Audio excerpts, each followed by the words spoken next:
ಕಾಂತಾರದಲ್ಲಿ ಇಲಿಗಳ ದಾಳಿ ದೃಶ್ಯ ನೋಡಿದ್ರ?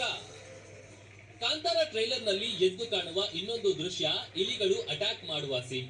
ಆ ಇಲಿಗಳಿಗೂ ಈ ಬೆರ್ಮೆ ನಡುವಿನ ಸಂಬಂಧಕ್ಕೂ ಒಂದು ಕಥೆ ಇದೆ. ತುಳುವರು ಆರಾಧಿಸುವ ಮೊದಲ ದೈವವೇ ನಾಗ. ನಾಗ ಎಂದರೆ ರೈತರ ರಕ್ಷಕ. ಅಂದ್ರೆ ರೈತರು ಬೆಳೆದ ಬೆಳೆಗಳನ್ನ ಇಲಿಗಳು ತಿನ್ನುತ್ತವೆ.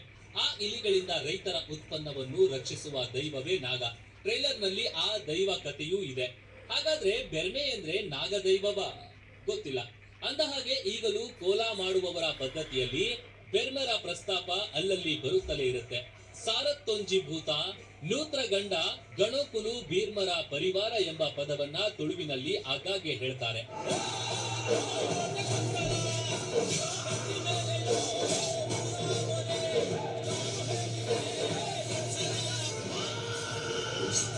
ರಿಷಬ್ ಶೆಟ್ಟಿ ಹೇಳಿರುವುದು ಬೆರ್ಮೆರ ಕಥೆಯ?